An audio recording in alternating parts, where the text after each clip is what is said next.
যে আমরা নির্বাচনের অপেক্ষায় আছি এবং নির্বাচনের মাধ্যমে একটা নির্বাচিত সরকার না আসা পর্যন্ত এগুলো বাস্তবায়ন করা সম্ভব না। এগুলো কোনো অনির্বাচিত সরকারের পক্ষে করা সম্ভব না। এগুলো জনগণের সমর্থন ব্যতীত সম্ভব না।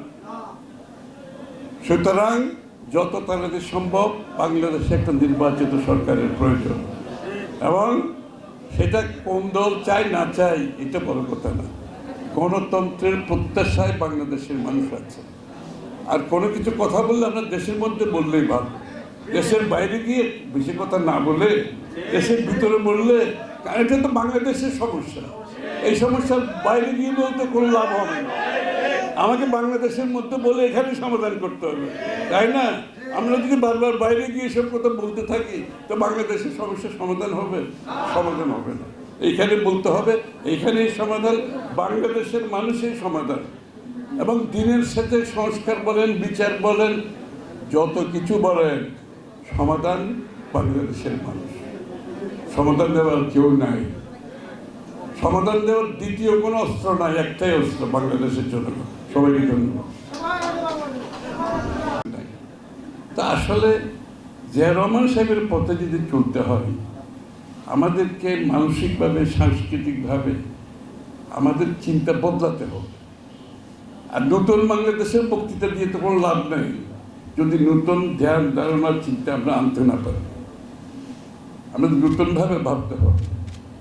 জাতির যে প্রত্যাশা, আমি এখন প্রত্যেক দিন একটা কথা বলতেছি, রিপিট করি, বাংলাদেশের মানুষের যে প্রত্যাশা, বিশেষ করে নতুন জন্মের যে প্রত্যাশা, সেটা যদি কোনো রাজনীতিবিদ কিংবা কোনো রাজনৈতিক দল অনুধাবন করতে না পারে, তাদের রাজনীতি শেষ। আমি কিন্তু পরিষ্কারভাবে বলতেছি, তাদের কিন্তু কোনো ভবিষ্যৎ নাই।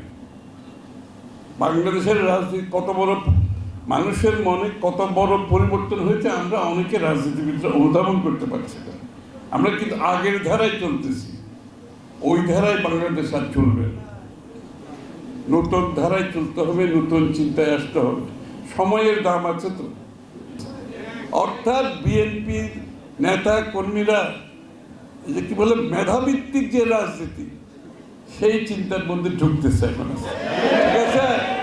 হ্যাঁ, সুতরাং এই রাজনীতি করতে হবে।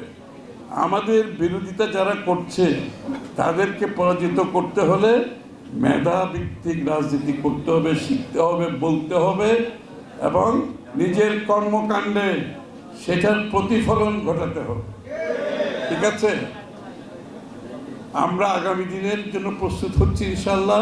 সব প্রস্তুত মানে কি, আমি একটা কথা বলি, একটা সরকার কি, একটা সরকার মানে মন্ত্রী, এমপি, পুলিশ, সরকারি কর্মকর্তা, সামরিক বাহিনী না। কিন্তু একটা সরকারের প্রথম মেরুদণ্ড কি জানেন? জনগণ। এই জনগণের মধ্যে যারা বাংলাদেশের জাতীয়তাবাদে বিশ্বাস করে, বিএনপিতে বিশ্বাস করে, এই জনগণের শক্তির উপর ভিত্তি করে কিন্তু সরকার। সুতরাং আপনাদের শক্তি আপনাদেরকে বাড়াইতে হবে। প্রত্যেকটি নেতা কর্মীকে ধারণ করতে হবে, জিয়া রহমান সাহেবকে ধারণ করতে হবে, বিএনপির ভাবনাকে ধারণ করতে হবে। বিএনপি আগামী দিনে যে কাজগুলো করতে যাচ্ছে সকলের। You are the proud citizen of Chittagong. Why? আমি ফেসবুকে দেখতেছিলাম যে খসরু ভাইরা এত নির্যাতন। আমার মতে সবচেয়ে ইম্পর্টেন্ট যে দুইটা গুণ ছিল, একটা হলো শহীদ রাষ্ট্রপতি জিয়াউর রহমান। একই কোনো রাজনীতিবিদ কিংবা কোনো রাজনৈতিক দল অনুশোচনা করছে সাবেক সকল ছাত্রনেতা, দলীয় গণতন্ত্রের প্রবক্তা, সবাই প্রধানমন্ত্রী হিসেবে উপস্থিত আছেন। দেখতেছি বাংলাদেশ জিন্দাবাদ, বাংলাদেশ জাতীয়তাবাদী ছাত্র জিন্দাবাদ। ভবিষ্যতেও যখনই আমাদের বিপর্যয় আসবে, আমরা সাহস হিসেবে মৃত্যুদণ্ড অথবা ফাঁসি, ওনার পরিবার পরিজন